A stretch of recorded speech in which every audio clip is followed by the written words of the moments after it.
So I'd like to welcome everyone. Good morning, good evening, good afternoon, wherever you're joining from around the world. Welcome to the BGS Advantage webinar hosted in partnership with IE University. My name is McKenna Salchek, and I'll be your host today. I'm the Senior Manager of Marketing and Communications for BGS Global HQ, and I'm a BGS member since 2016. Just a few housekeeping items before we get started. We'll do our best to answer questions. At the end of the webinar, we've got 15 minutes set aside for a Q&A. Make sure that you use the Q&A feature at the bottom of your screen so your question doesn't get lost in the chat.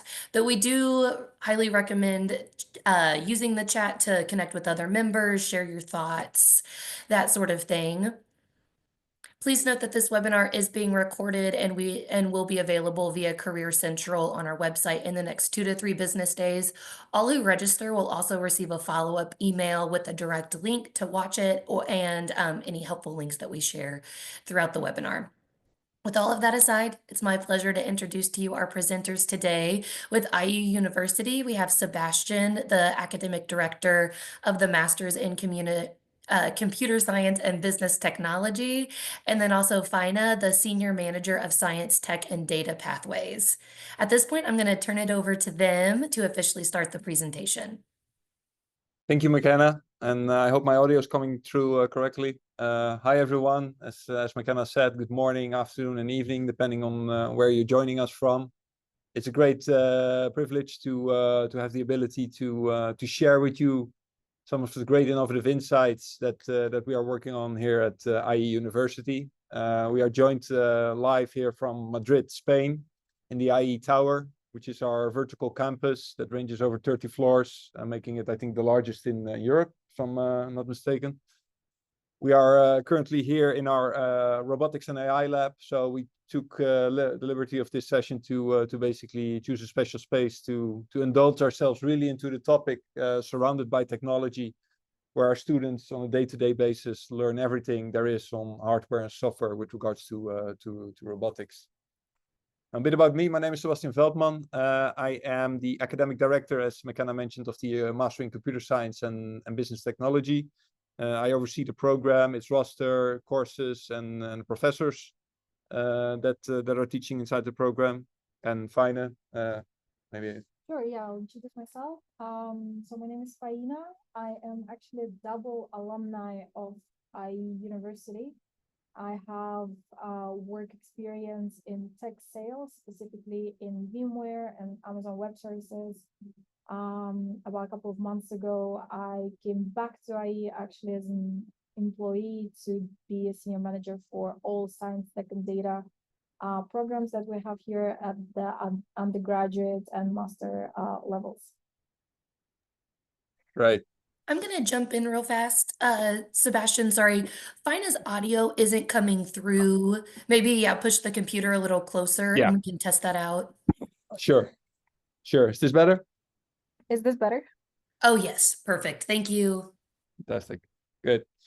All right. So, well, as you can see, we're a school of action. We're actually joined here today not only by humans, but also by robots. So I just want to give a special welcome to our research robot, Tiago. Hey, Tiago, please join us for this session.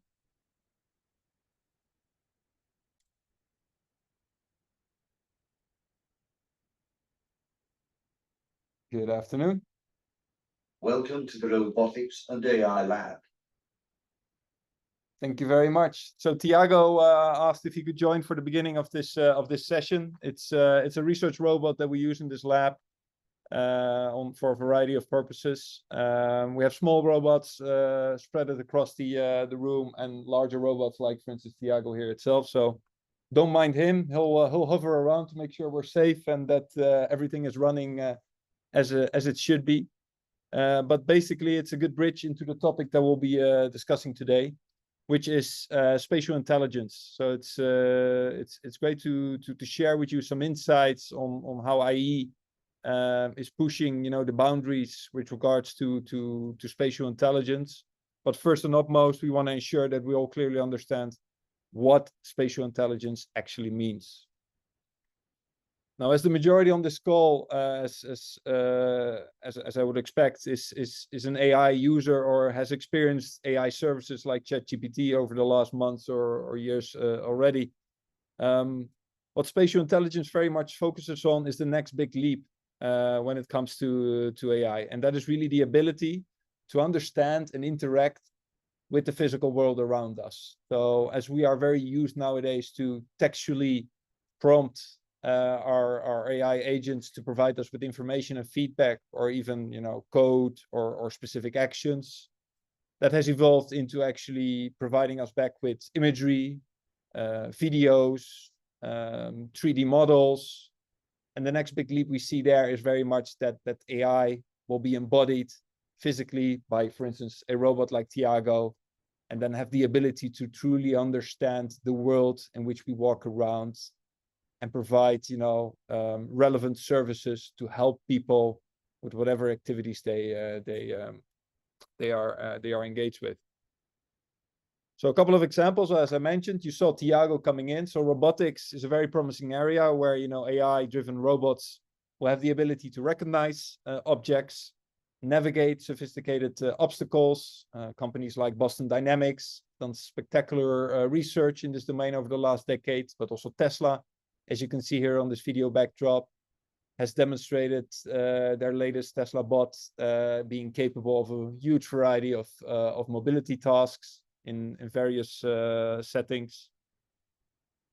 But it's not only that, it's also the humans coming closer to the actual virtual world throughout the use of, for instance, augmented reality. So what you're seeing here is some captured footage of an Apple Vision Pro, a device that Apple brought to market a bit over a year ago, that allows people to truly, expand their working place with virtual screens, to have infinite space, to interact with content, and basically use the physical space around you to work on material that enhances really the working experience. So really overlaying your physical world with digital information.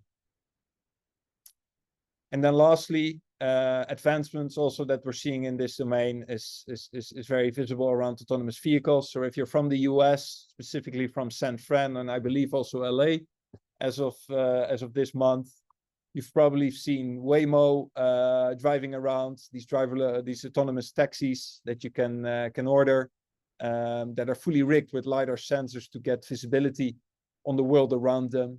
And it's basically thanks to those huge variety of sensory equipment on board, these cars or drones can interpret basically spatial data to ensure they're being capable of moving safely throughout whatever surroundings they might encounter in the real world.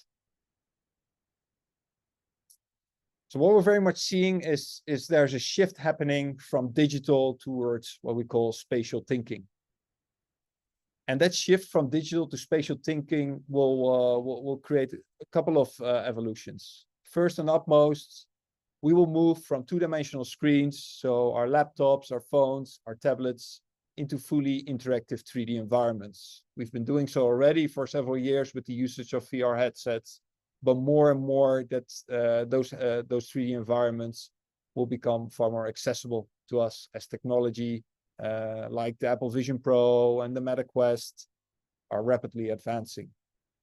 And AI is very much enabling us to understand, context and predict human behavior in these spaces. So intelligently helping us, guiding us throughout the services we'll be using in these spaces.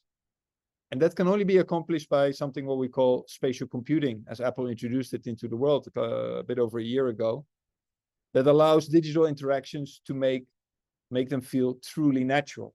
Because once they become truly natural to human beings, people will start to become comfortable in these spaces, and they will start to utilize these spaces more and more, as it won't feel as a big disconnect to them. But crafting these worlds up until recent years has been quite a challenge for people, because it required specific skill sets to basically get involved to create these 3D spaces. So a 3D artist, for instance, was needed to create a virtual world for you to meet your fellow colleagues, for instance. And that could take a matter of weeks or months, depending on the type of requirements you might have for that specific space. Now, with the inclusion of AI in recent years, we've seen a rapid acceleration in the way these worlds can be created nowadays. Nowadays, simply putting it forward, it doesn't require a 3D artist anymore to create a virtual space for you to virtually meet one another. And a video I quickly want to show you, takes around a minute, is a demonstration of Meta's reality labs, I believe over 4 years ago already. So it's quite outdated, but I'm showing it to you on purpose to give you an understanding on how quickly technology has evolved. There was a demo called BuilderBot. And basically in this demo, you'll see Mark Zuckerberg with one of his fellow lab colleagues interacting via voice with this AI agent to give it instructions on how virtually their meeting space should be designed. So let me just play the video for a minute so you can see how it works. Hey, BuilderBot. First, let's start with the scene. Let's go to a park. Actually, let's go to the beach.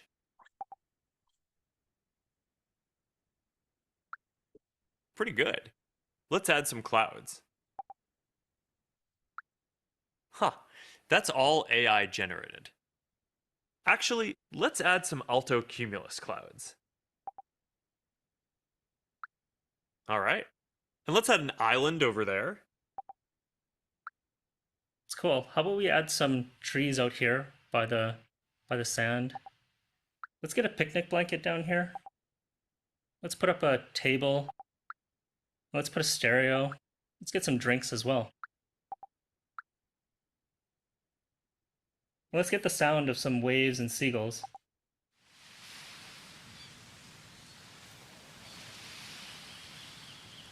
Does that speaker work? Let's play some tropical music. Well, nice and cozy within a matter of a minute. And let's add a hydrofoil. Mark Zuckerberg basically created a virtual meeting space You gotta teach me how to ride one in VR.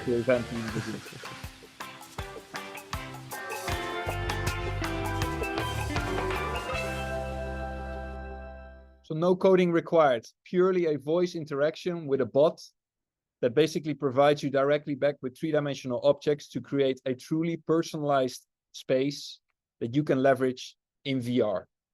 That is unique and that is extremely easy to use throughout the use of natural, let's say, interaction. Now, that revolution keeps going because the devices we've all invested in, whether it's a smartphone, a tablet, or even a workstation like a MacBook, they are also fully equipped with a variety of sensory equipment that we can leverage to capture the physical world around us. So there's a true revolution in 3D content generation currently going on, thanks to the inclusion of AI. What you see on this video, for instance, is an actual statue of the Yoda fountain that's been captured by a phone by simply walking around that fountain, leveraging your camera and a LiDAR sensor that's equipped on your smartphone, to then transform it instantly into a 3D model that can be inserted into a physical space. So as you just saw in the video with Mark Zuckerberg, where a tropical island was created, which looked quite cartoonish and not really realistic. Here we are nowadays, having the ability to capture capture actual objects, physical objects, with high definition cameras, and then translate them into actual realistic 3D models that we can manipulate or insert in any given environment where we deem them to be useful. Now, to show you that's not fake and that's not rigged, I'm actually going to give you a live demo on the call. So what I'll do is I have my iPhone here with me. I'm going to start sharing my screen. So we're going to switch between my laptop basically to my iPhone.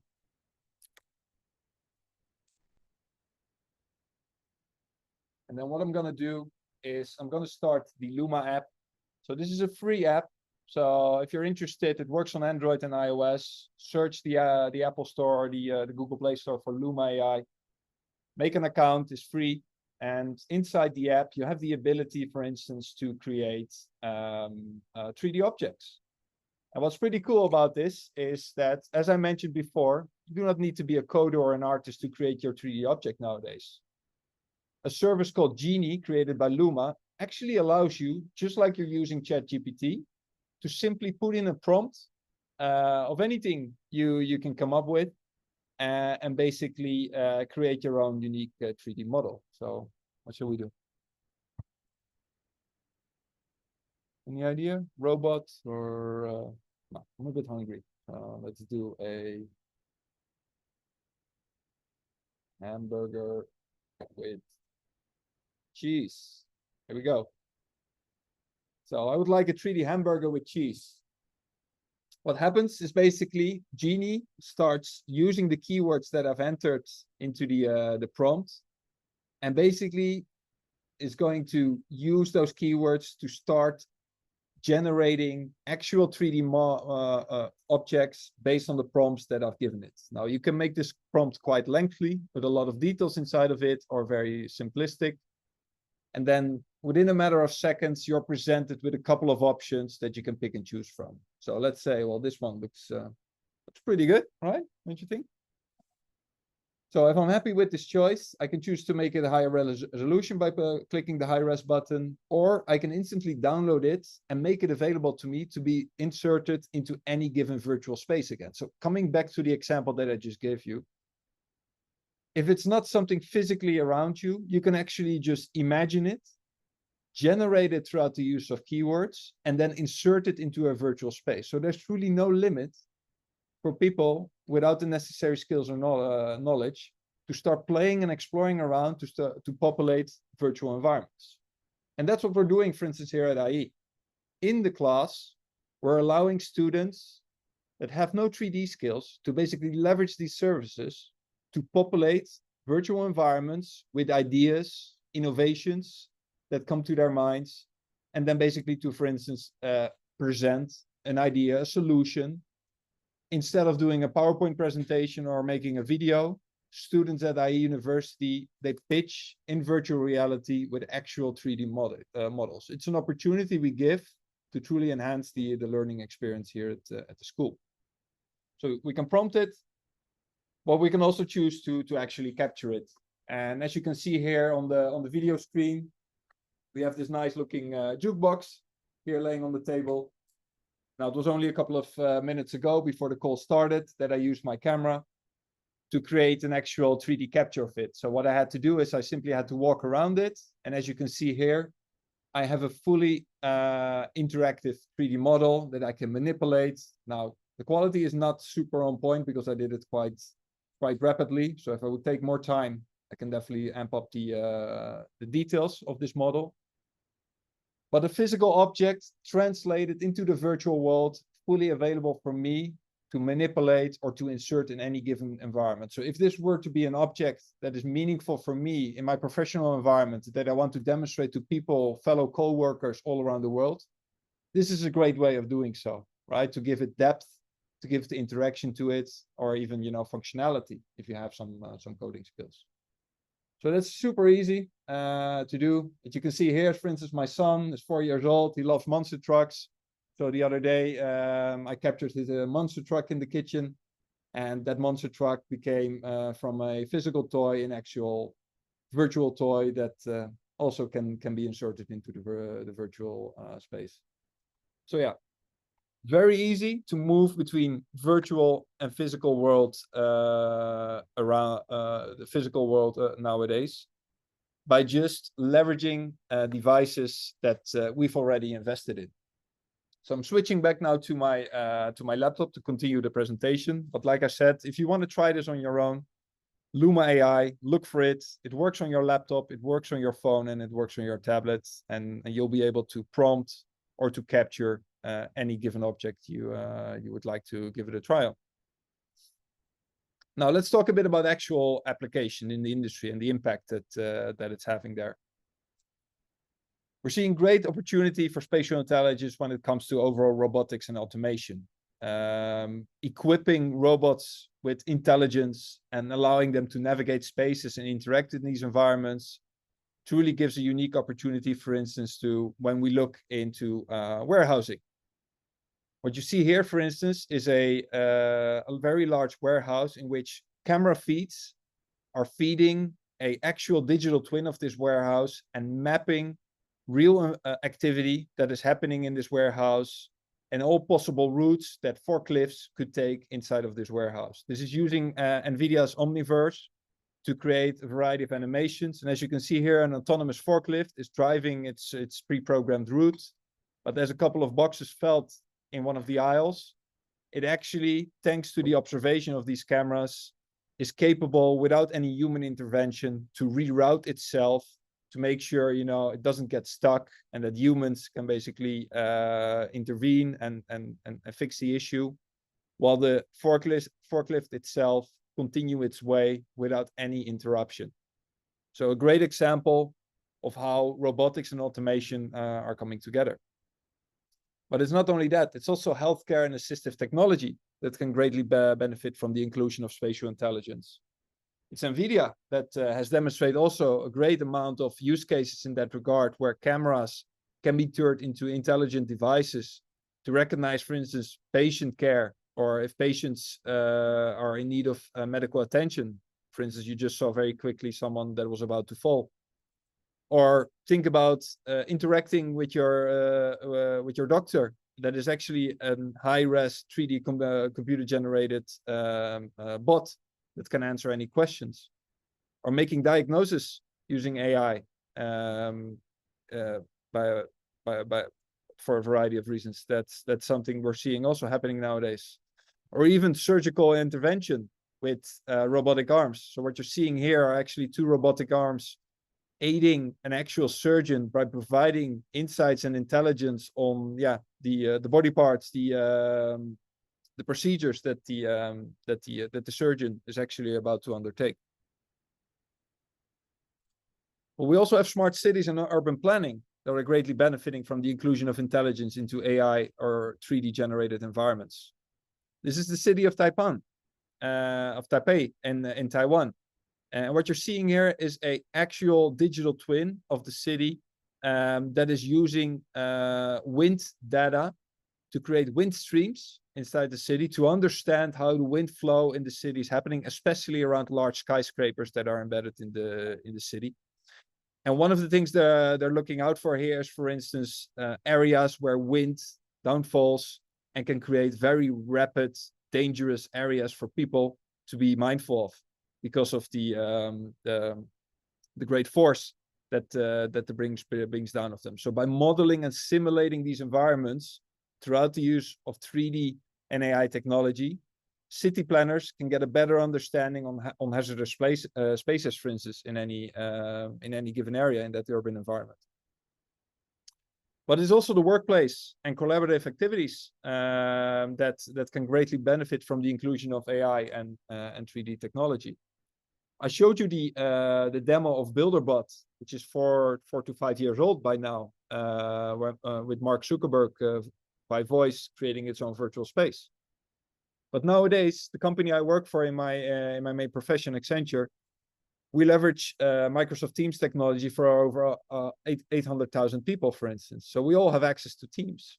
And it is Microsoft that actually announced a bit over a year ago that every Teams account also has the ability to basically get access to an environment called Microsoft Mesh, which is basically the virtual equivalent of Teams that allows you to create a virtual equivalent of yourself. So by the click of a button nowadays, I can basically translate my Microsoft Teams session into a fully virtual one, create an avatar of myself, and that could be envisioned in the future with the usage of Copilot, for instance. So I use Copilot, Microsoft AI's AI service, to dress myself to the right occasion, to create a virtual environment to my settings by just, again, giving it a prompt, adding specific details to that environment, making that environment more cozier, more larger, whatever is required to aid the type of meeting you're about to enter, and join that meeting in headset, via laptop or via phone. It's truly cross compatible. but hyper personalized throughout the usage of AI, which is pretty powerful. So yeah, lots of industry appliances when it comes to spatial intelligence. But if we look at the future and the trends that we're foreseeing, there are a couple of things that are on the horizon. We truly see a trend in which AI and spatial computing will continue to evolve to drive further automation and human AI collaboration in that regard. So service robots, not only in warehouses, but also think about convenience services, ordering your food, ordering specific goods, are trends that are continuing to be on the rise. But also the integration of AI with augmented or mixed reality, as we've already seen with the Vision Pro and the Meta Quest 3, will continue to redefine industries as these headsets become more light, as this technology becomes more compressed and integrated into hardware. Just look at the great advancements we're seeing with Meta and their partnership with Ray-Ban. A normal glass already equipped with 2 cameras and an intelligent AI agent embedded inside of it that can just help you along the way to translate or to identify specific physical objects in your physical arousal. It's only a matter of time until that normal looking sunglass will be equipped with actual visors that will provide also 3D inclusion of your physical arousal. It is actually Meta that have announced project, I think it's Project Horizon, if I'm not mistaken, that in the next 2 to 3 years, these glasses, normal looking glasses, will have the inclusion of actual visors that will allow 3D models to be integrated into it. And then the final trend is actual spatial intelligence will fully enable autonomous AI systems to act, to support people in whatever activity they're undertaking. So whether it's a service bot in your home or at your office or a Waymo vehicle, spatial intelligence will truly help them to get meaningful understanding of the world that they walk or operate around in, and provide value back to the people that will be leveraging these systems.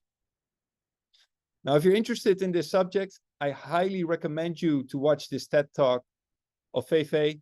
She is known as the godmother of AI.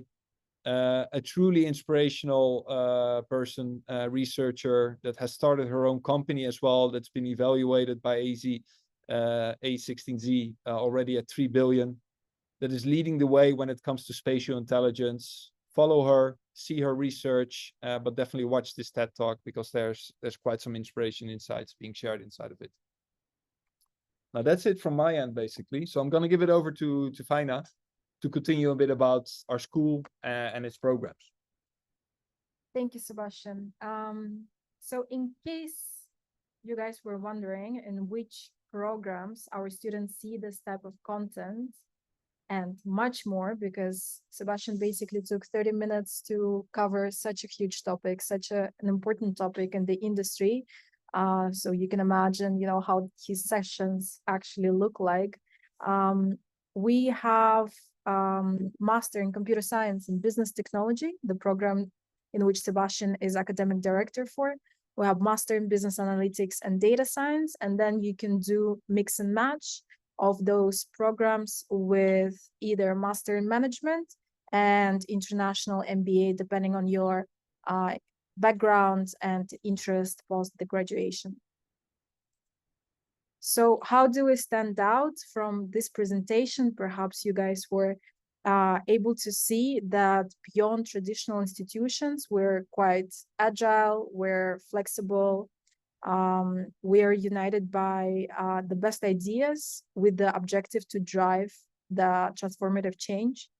Our programs are designed on cutting edge technology, maybe some of it that you can observe in this lab, dynamic faculty, exhibit number A1, the latest industry insights, all to sharpen the skills of our ambitious students, which is why our students have the possibility to tailor their programs through entrepreneurship opportunities, something that IE is kind of famous for. Possible international exchanges, immersion weeks, internships, certifications, mentorship, and hands-on projects. So in case you guys, I know that we're going to have a Q&A session just in a moment of time, but if you'd like to get in contact with either me or with anyone from my team, you have our email addresses here. Anything regarding our programs, structure, science and technology school opportunities, or some of the questions that we might not be able to cover in the Q&A session today, feel free to reach out. And also you received our LinkedIn, I believe, links in the chat earlier. So with that, we probably can kick off the Q&A session. I think so. Let's have a look. Stop sharing. Here we go. All right, so we got the first question here from Francis. You mentioned that students at IE University do not use PowerPoint to make presentations. They use a 3D program. Which one is it? Does it create better presentations than PowerPoint? So thanks for asking that question, Francis. So our students do use presentations. So sorry if that didn't come across correctly. We give them the opportunity to choose between PowerPoint, video, or 3D spaces. So it's an addition to a format in which they can communicate and share their ideas with us. So it's not a replacement, it's an addition. Now, as for the actual program, what we're using, so to help our students to create content that can be inserted into these 3D spaces. Now, Luma, for instance, is one of the services we're leveraging for that. So Luma Genie and Luma Interactive Scenes, where depending on how you want to capture your content into these spaces.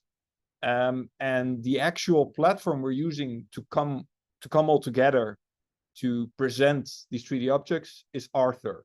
So Arthur is a virtual collaborative platform that allows you to join and collaborate with a lot of people at the same time. I think we've done sessions with over 80 to 100 people at the same time, in which we can all join a shared virtual space that can be created by us or can be templated. And then it basically works a bit as a file manager. We can upload material that we've created our own, or myself as a professor, I can insert material that can aid the actual session that we're providing. We can share our screen live in the session. We can host quizzes, Mentimeters, anything that is in relevance to the session and the material that's being taught, whether it's 2-dimensional or 3-dimensional, it all comes together in Arthur, where we have our presentations. And those presentations can be enjoyed by people who are wearing our headsets. We have, I think, over 1,000 VR headsets here at IE University that are available for faculty and students. We have the MetaQuest 3, the Pro, the 2, so there's a wide variety of devices available that people can join these sessions. But if you do not have access to a headset, you can also join throughout your laptop. So you're not forced to use a headset to present in VR, for instance. So it makes it cross-compatible, and it's really important to allow everyone equal access to these spaces. So I hope that that answers your question. Then we have James. Maybe you want to give this one a go. Given the time-sensitive nature of some of these use cases, doesn't the major bottleneck become power storage at the edge? What do you think will be the most relevant and cost-effective way to resolve this issue? I mean, I have my opinion since I worked in cloud. Yeah, definitely. Yeah, you go first. Hi, James. Thanks for the question. I mean, as I mentioned before, I used to work in tech sales, specifically in Amazon Web Services. I'm not employed by them anymore, which is why it's not that I'm going to be advertising the company or cloud services in general. But in my experience, especially working with the companies that are, that have very time sensitive products that have very sensitive in terms of the security and data storage. Most of them rely heavily on cloud services exactly for that reason. They don't want to undertake those risks in-house, and especially on the hardware that they have in-house, which is why, I would say some of the companies, majority of the companies use cloud services. I don't know, Sebastian, if you have. Yeah, and I think when it comes to compute, yeah, edge, as you mentioned, is a very important factor in that regard to ensure, that computing is offsetted to ensure that that information is just served to that to the specific end user. Well, efficient models, yeah, that's been quite a topic over the last weeks with the developments we've seen in China, right? So yeah, that's definitely at the heart of it. That will have a great impact, obviously, on the ability to consult information faster, whether that's in 2-dimensional or 3-dimensional form, and then serve, yeah, a given virtual environment. So yeah, it depends a bit on the use case, but I think you're mentioning a couple of the most important factors that will have an impact on it. Yeah.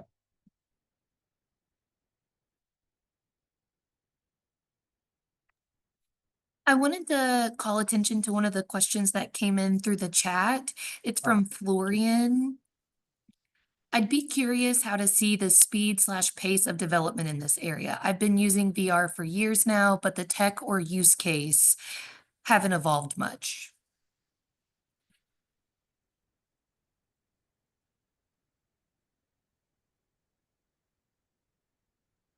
Yeah, so and with regards to development, Florian, I mean, I'm assuming that is actual adoption or industry appliances. Is that correct, or are you looking for development as in content creation, services alike? I'll take the question first from a business angle. So I think what we'll see in the coming years, and that's my take on it, is, as I've also been in this business for over a decade. I was in the business when companies like Layer or Metaio were in existence. I was one of those guys who was walking around the office with a printed booklet that allowed you to scan with your phone, and then it would pop up 3D objects. That's 12 years ago. That company got bought by Apple and now basically served as the foundation of ARKit. And the same thing for headsets alike. It's been here for several years, as you rightfully mentioned. The promising developments we're seeing is, for instance, with it's called Project Orion, I believe, what Meta announced a couple of months ago, is that the technology is becoming more compressed and let's say accessible towards devices that people will feel more comfortable and trusted to use. Putting a big piece of plastic on your head nowadays is still a burden for many people. If it's not for the overall specifics of the device, the weight, the intensity of the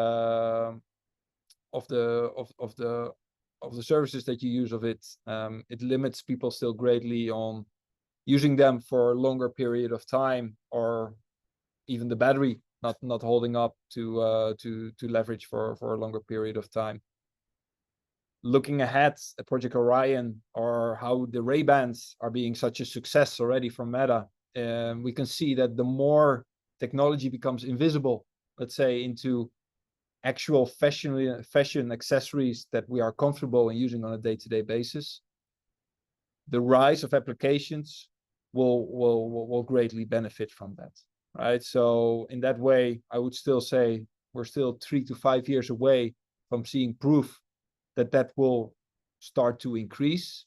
But as technology evolves so rapidly, and as we've seen some clear examples and proof that companies like Meta are working and are making big successes on making that technology more compressed, I truly believe that in the matter of 3 to 5 years, we'll see a variety of applications making its way back towards devices that seem like regular devices, but truly enhance the capability of a human being with a variety of information and services, whether it's professional or personal related tasks alike.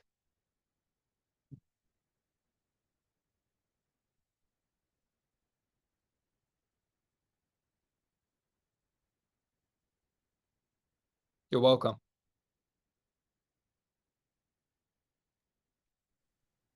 Do we have any more questions, anyone? Feel free to drop them in the Q&A feature at the bottom of the screen. We've still got about 15 minutes of Sebastian and Faina's time, so we could ask away. Yeah, we were a bit quick, but Efficient. That's not a bad thing. exactly.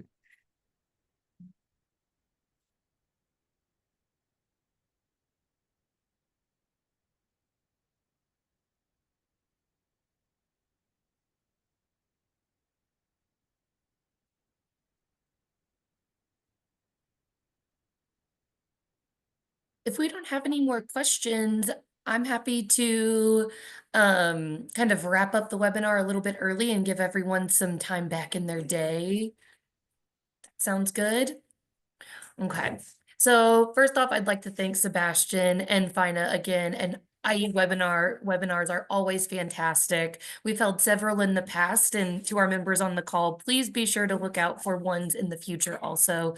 They're always a lot different than the ones that we host throughout the year also, so they're a really good diverse change. Please remember to check out IE University and our partnership with them. They offer scholarships and opportunities specific to BGS members, so I'll be sure to include that link to the partnership page in the follow-up message that I'll send out in the next couple days. That'll also have the recording to the webinar also.